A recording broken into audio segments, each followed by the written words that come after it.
Well, thank you very much, ladies and gentlemen. It's a great pleasure to be here. I find myself in the running order of speakers where I probably least like to be. If you occasionally are a guest at one of the city livery companies and you're the principal guest, you may find yourself making the third, fourth, or on one occasion the fifth speech. I think I'm about 5 tonight.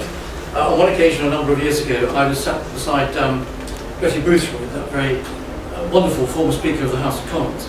And I said to her, I think something's wrong here. You're much more eminent than I am. Why apparently am I the principal guest and I've got to make the last speech? She said, well, darling, I've learned from bitter experience that by this stage of the evening, they've all had far too much to drink. All they want is a stand-up comic, so you carry on. But I'm not going to be a stand-up comic tonight because I don't think after the introduction I'm allowed to be. What I'd like to try and do, I can't really try and pull the threads of what we've heard so far this evening together, but to talk a little bit about leadership in turbulent times. And my goodness, we do live in turbulent times. Perhaps not a hot evening like this evening, a little bit more turbulence wouldn't actually go in this. But we do live in difficult times, and they are very demanding on us, personally demanding on us and the organisations that we are part of. As Kerr said in his introduction, I was in the army for 40 years. I actually joined for 3 and enjoyed it, and I stayed for 40. I met my wife 5 years, 6 years into being in the army, and I decided I probably should have gone to university. And I said to Philippa, who I met, actually I'm not going to stay in the army much longer than I did. She always claimed she could take me to court under the Trade Description Act for mislabeled goods, but I stayed for 40 years. Why did I stay for 40 years? Because I enjoyed it, and I particularly enjoyed the leadership challenge. And I think that's what being an army officer is all about, is leadership pretty much from day one. Now, I think if we'd had this conversation 20 years ago, say, we'd have talked a lot about the need of efficient management. Perhaps 10 years ago we might have talked about sound administration, but I think actually what we need to be talking about is leadership and inspirational leadership. I think put all those 3 elements together, then I think we have got a chance of leading in the turbulent times that we find ourselves in. But I think we have to accept the fact that a small number of people are jolly fortunate and are born brilliant at whatever they choose to do. They can pick up a cricket bat and they'll score 100 runs. There are some people who are born extraordinarily fortunate and they are natural leaders. Most people do not come into that category. And certainly in the army in which I grew up in, when people apply and the failure rate is very high to be an army officer, what the selection board is looking for is the capacity to be able to develop someone into becoming a useful leader. Some will be better than others, some will be less good. But what the selection board is looking for is the potential to be developed into being a useful leader. So we have to accept that few leaders are born and most are made. How to deal with it? The point about it is that actually the leader, the person, is critical to this. I think many generations ago, Viscount Hambledon, who started the W.H. Smith business empire, I think said these very profound words, that character and integrity are as important in a manager or leader as capability. Yes, you've got to be able to do it, but actually the people are looking at you, they look at your character, and they look at your integrity. And I'll come back to that, if I may, in a moment. When I first went to Sandhurst, we were introduced, not surprisingly, to leadership. And we sat around in informal discussion groups in sort of circles of chairs and were asked for our ideas as opposed to being told what to think. And discussion about what the qualities of a leader should be. You can list any different number of qualities. This was a list that had been produced by Field Marshal Lord Hardy, the previous Chief of the General Staff, many years ago. And I think actually they bear a certain amount of scrutiny. Absolute fitness, complete integrity, you can read them, I won't consult you.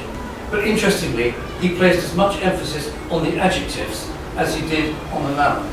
Absolute fitness, complete integrity, enduring courage, daring initiative, and undaunted willpower. And I think you can actually say, well, that's fine. That's all pretty good stuff in the military environment.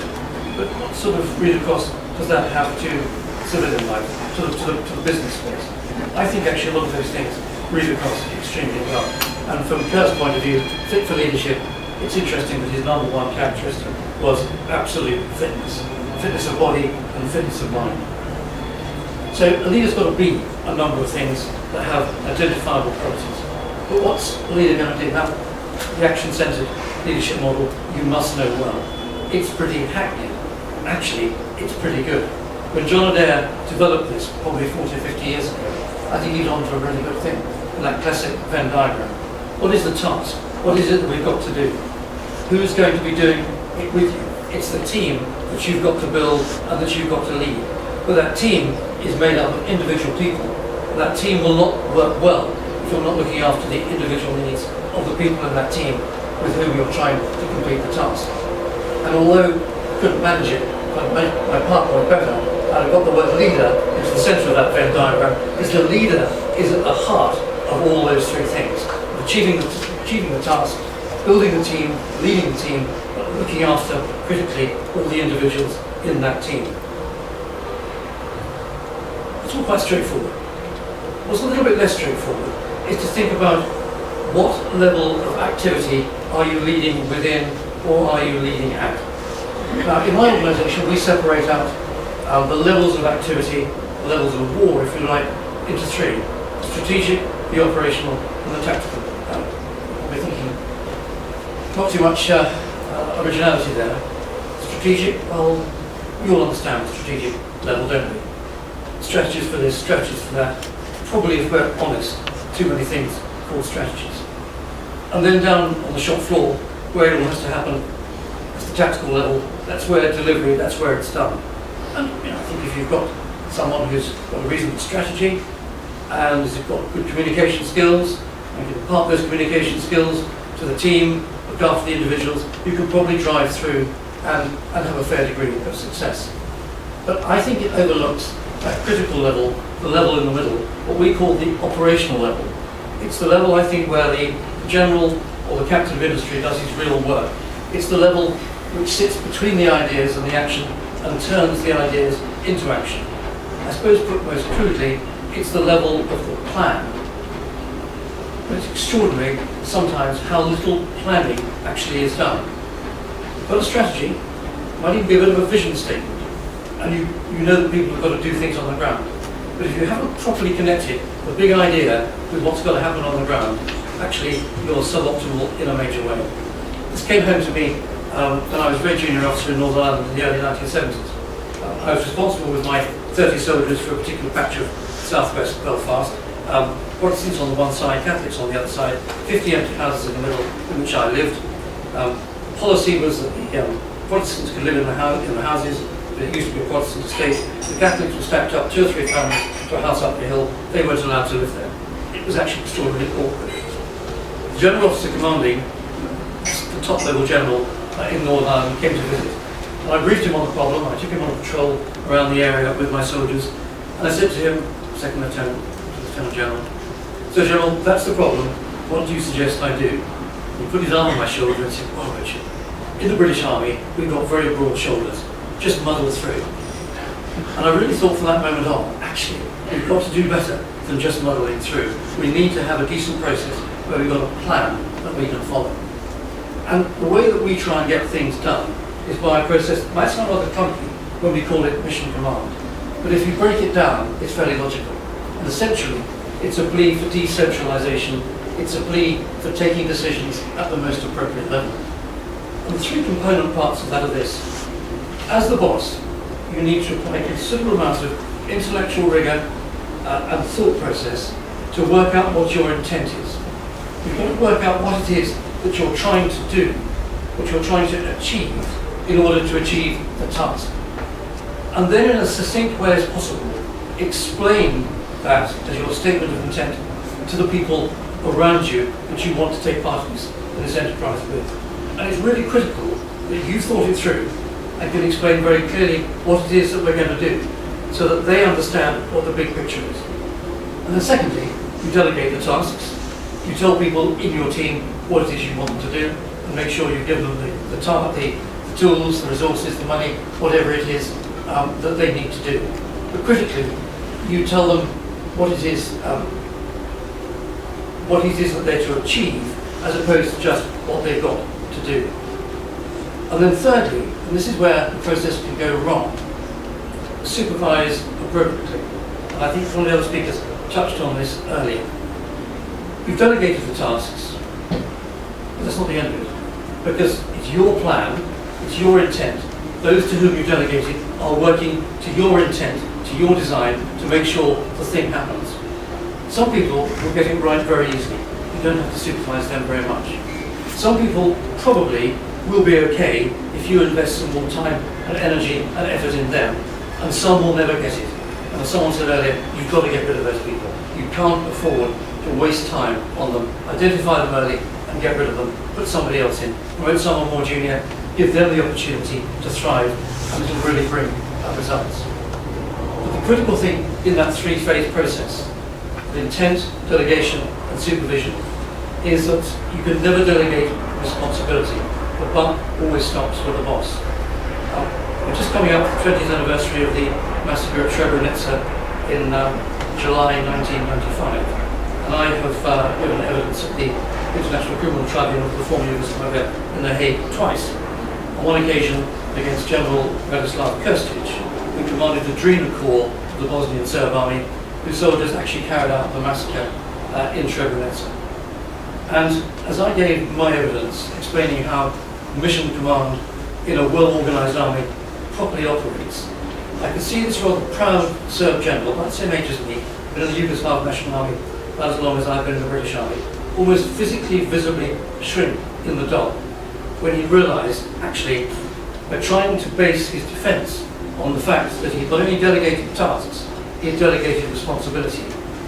Quite properly, he was then convicted for a series of war crimes and sentenced to 42 years imprisonment.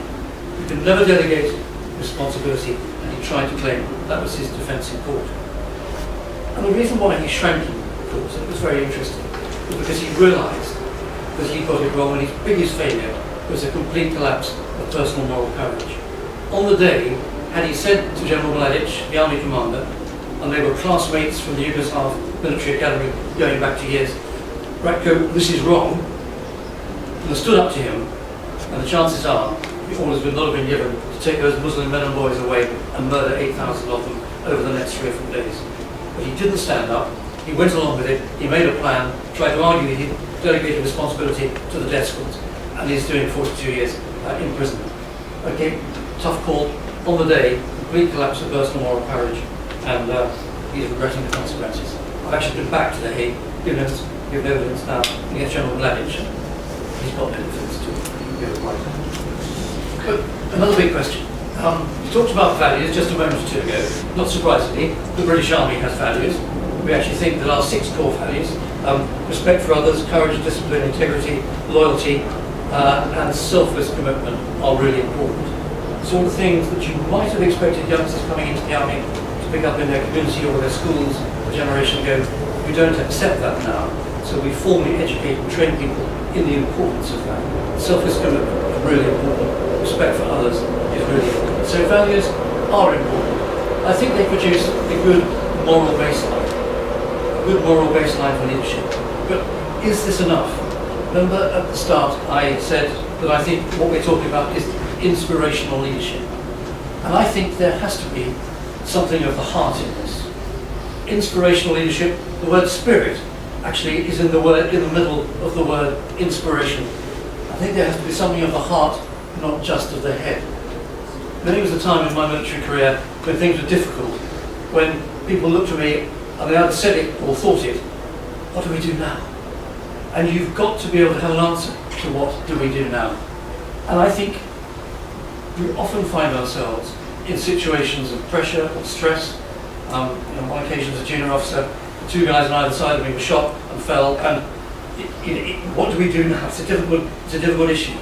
And I think in those moments you are reaching for something rather bigger than yourself.